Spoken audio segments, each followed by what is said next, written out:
नेता जब बड़े बन जाते हैं तो गरीब क्या, आम आदमी तक भी उन तक पहुंच नहीं पाता। चुनाव ऐसा त्योहार है जो बड़े से बड़े नेताओं को गांव गरीब की चौखट तक ले आता है। झुकना पड़ता है, वोट की मिन्नत भी करनी पड़ती है।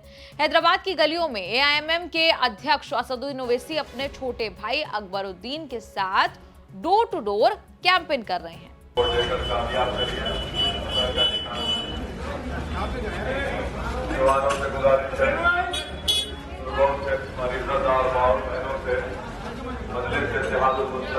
डोर टू डोर कैंपेन में ओवैसी का अंदाज कुछ अलग है। वो जब गलियों में घूम रहे होते हैं, लोगों से 1 to 1 मिल रहे होते हैं, भीड़ से घिरे होते हैं, तब भी उनके साथ हाथ में एक माइक होता है। माइक कनेक्ट होता है एक साउंड सिस्टम से जो उनके साथ चलता है और किसी भी बातचीत जो है वो पूरे मोहल्ले में पूरी बातचीत सुनाई देती है। आप तमाम से अपील है, 30 नवंबर को 32 वोट देकर कामयाब करिए। वतन का निशान। असदुद्दीन ओवैसी हैदराबाद लोकसभा सीट से 4 बार चुनाव जीतकर सांसद हैं। ओवैसी नेशनल पॉलिटिक्स करते हैं और वहीं उनके भाई जो है अकबरुद्दीन, वो स्टेट पॉलिटिक्स में हैं। तेलंगाना में विधानसभा का चुनाव लड़ रहे हैं। अकबरुद्दीन 1999 से जीत रहे हैं हैदराबाद की चंद्रायन गुड्डा सीट। लगातार 6ठी बार चुनाव लड़ रहे हैं अकबर। इस बार तेलंगाना में एआईएमएम ने सिर्फ 9 सीटों पर चुनाव लड़ रही है। ऑल इंडिया मजलिस से इत्तेहादुल मुस्लिमीन यानी एआईएमएम या ओवैसी परिवार का कोई बड़ा पॉलिटिकल एम्बिशन नहीं है। पीएम सीएम बनने जैसे राजनीतिक ख्वाब नहीं पालते। बस राजधानी हैदराबाद पर कोई नजर न डाले।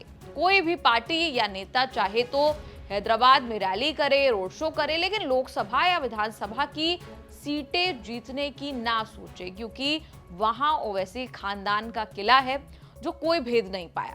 40 साल से हैदराबाद की लोकसभा सीट एआईएमएम जीत रही है और इसका कारण है हैदराबाद से ओवैसियों का ऐसा कनेक्ट। हैदराबाद से लेकर जोधपुर तक ओवैसी और अकबरुद्दीन ओवैसी की रैलियां देश में कहीं भी हो जाएं, भीड़ का टोटा नहीं होता। मुसलमानों के हितों की बात करते हैं, मोदी को मोदी कहकर पुकारते हैं, राहुल और मोदी की पॉलिटिक्स को एक जैसा मानते हैं। टीवी पर सबसे ज्यादा पॉपुलर मुसलमान नेता हैं ओवैसी, जो ये बताते हैं कि मुसलमानों के लिए क्या अच्छा है क्या नहीं। मुसलमानों के हितों की राजनीति करने के बाद भी ओवैसी की पार्टी को 2019 में 2 सीटें जीतने के बाद भी 1% से कम वोट मिले। आपके भाइयों के बारे में मोदी जी एक बात बताइए, ये आपके पार्टी का सदर, पहला सदर एक बैकवर्ड क्लास का मुनूर कापू का था। आपकी पार्टी है, मेरी नहीं है, मैं सोचता भी नहीं, देखता भी नहीं होता। मगर आपने मुनूर कापू को हटा के रेड्डी को बना दिया वहां पर सदन।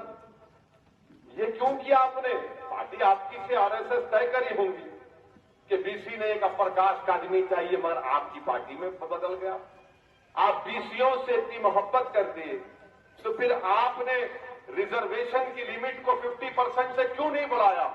ओवैसी हैदराबाद से बाहर तेलंगाना या आंध्र प्रदेश की भी पार्टी नहीं है, लेकिन 10 से ज्यादा राज्यों में चुनाव लड़ चुकी है। पिछले चुनावों में बिहार, महाराष्ट्र में कुछ सीटें भी मिली। ओवैसी की इस राजनीति के पीछे क्या राज है, कोई डिकोड नहीं कर पाया। कभी ममता, कभी राहुल गांधी। बस आरोप लगते हैं कि बीजेपी से पैसे लेकर चुनाव लड़ने के। विरोधी शक जताते हैं कि उनके खिलाफ कोई केस क्यों नहीं होता। असदुद्दीन ओवैसी की पार्टी ऑल इंडिया मजलिस से इत्तेहादुल मुस्लिमीन, जिसे मजलिस भी कहा जाता है, करीब 90 साल पहले हैदराबाद में सामाजिक धार्मिक संस्था के रूप में शुरू हुई थी। आजादी के बाद मजलिस हैदराबाद को स्वतंत्र देश चाहता था। इसी फेर में 1948 में मजलिस बैन भी हुआ था। उसके अध्यक्ष कासिम राजवी विभाजन के बाद पाकिस्तान चले गए। तब से मजलिस ओवैसी परिवार के पास आई। ओवैसी के दादा मशहूर वकील अब्दुल वहाद ओवैसी ने मजलिस के नाम में ऑल इंडिया जोड़ा था। संविधान बदला और मजलिस को पॉलिटिकल पार्टी बना दिया। 1976 से पार्टी ओवैसी के पिता सलाहुद्दीन ओवैसी के आई, जो लगातार 6 बार सांसद रहे, लेकिन पार्टी की पहचान हैदराबाद से बाहर नहीं थी। लंदन में पढ़े लिखे ओवैसी बैरिस्टर बनकर देश लौटे तो पिता से राजनीतिक विरासत में एआईएमएम पार्टी मिली। 2004 से हर चुनाव में ओवैसी हैदराबाद से जीतकर सांसद बने हुए हैं। उन्होंने एआईएमएम को राष्ट्रीय स्तर पर पहचान दी। एएमएम को हैदराबाद से बाहर ले जाने की कोशिश शुरू की तो आरोप लगने लगे कि बीजेपी के बी टीम है। हम जानना चाहते हैं इस पूरी रिपोर्ट पर आपका क्या कहना है। आप कमेंट्स में लिखकर अपनी राय जरूर बताएं और देखते रहिए न्यूज़ तक।